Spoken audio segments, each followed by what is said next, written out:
Well, hi there, friends. Welcome to this week's edition of Forever Friends, where every week we introduce to you a new adoptable dog right here in the Phoenix Valley, so patiently waiting for their forever home. And I'm so excited. I kind of fangirl every time Alessandra comes in because this is like the CEO of Arizona Animal Welfare League. And I'm just so grateful for everything that you have done in our community and so happy to have you here with our very special guest. Who is this? So this is little Maeve, and she is a recent arrival to the shelter. She's about 2 years old, and she originally came to us from Pima County. And right, she's not yet available because she's currently undergoing treatment for valley fever. Valley fever, and for anyone that doesn't know what valley fever is, or maybe isn't familiar with it, tell us a little bit about this fun little thing. Yeah, so valley fever is it's a fungal infection that is found. They're spores, and it's generally found in the dirt, and then they can be, if your little one is digging, those spores are going to go into the air, and then it's going to go into the respiratory system. Yes. And so part of the challenge there is that they attack generally the lungs. It could attack the nervous system, the brain, sometimes the bones. And it can be very, very debilitating and sometimes even lethal. But the good thing is it's 100% treatable if you catch it early enough. And with her, we have been catching it early enough. So she's getting x-rays done and is undergoing treatment. And she seems to be doing a lot better. She seems to be doing a lot better. Great. Yeah. She was limping previously and not anymore. And so we don't think has done too much damage to her. And people should know it's not contagious. It's not. It comes from the air, so she's not going to spread it to anyone or anything. She's just working on getting better and getting stronger. Right. Yeah, you're right. It's not contagious, and it doesn't spread from humans. It's not zoonotic, where it spreads from humans to animals. But for those of you that have been living like you in Arizona for many, many years, it can affect the animals, which is why it's so important. If it's raining outside, usually the spores will get aggravated. Or wind. Yes, it's wind or rain. And so you want to keep your windows closed and keep them from digging, which is kind of like what you do. Yes, keep them inside and keep them safe. It's not a fun thing, but we've made some really big strides in learning more about valley fever and everything. And that's why we've got a sweet pup who survived so many things. We don't know a lot about her past. We don't. She's got one eye.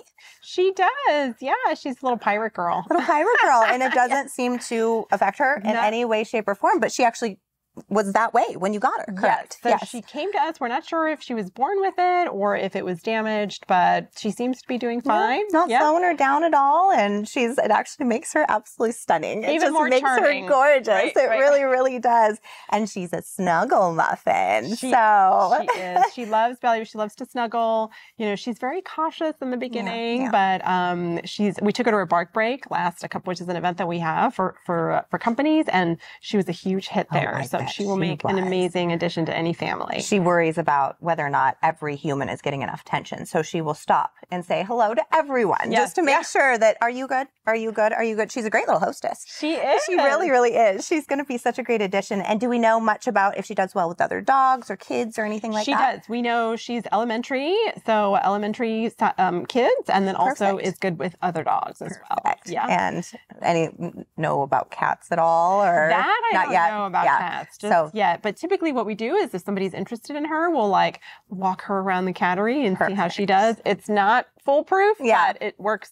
Gives you a good idea as to how they're going to do and everything. And she's just absolutely phenomenal. She's obviously not really had much of a chance to be a dog. Right. So it's going to be fun to watch as she does get adopted and go home to kind of come out of her shell. She doesn't seem to know what to do with a toy.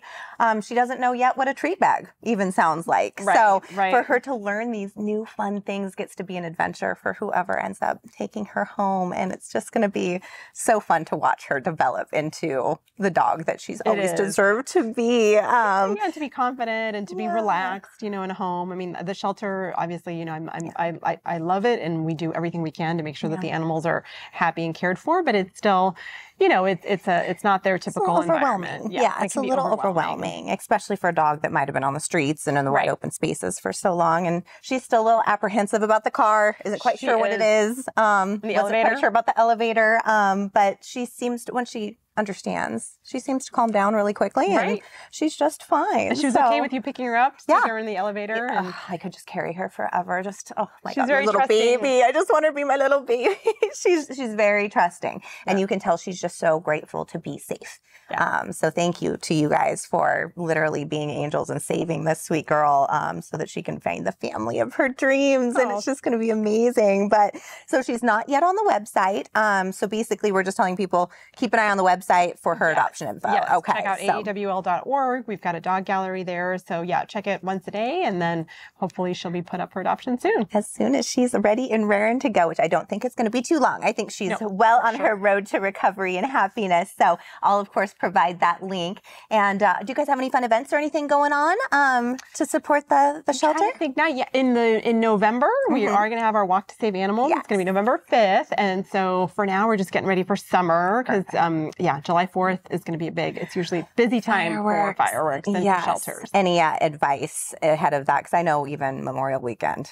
It is. Any advice you'd like to give dog owners for keeping their pets safe? We just make sure that your dog is microchipped. That's really, really important. Make sure the microchip information is up to date because they are going to be more likely to try to escape because they're so stressed out by the fireworks. So just make sure that information is up to date, and then that'll increase your chances of being reunited. And keep them inside. Yes, and keep them inside for sure. The best that you can. I know Little Cricket, my dog, it's her one thing she's absolutely mortified of. But we found the bathtub is a safe space. So it works out really, really well. But we'll provide all the links to everything you need to know. But most importantly, we just need this to get into the right eyes. So if you want to help us share Sweet Maeve's story, make sure to like, make sure to comment, make sure to share on your stories. And we can hopefully find her the home that she so very much deserves. She's just such a good girl all around. Well, thank you so much for coming to visit us again today. And we will keep you guys updated on Maeve. I know. I keep wanting to call her Maeve, but it's Maeve. And she's perfect in every single way. Good girl. We'll call her good girl. Good girl. Until next time, you guys. Bye.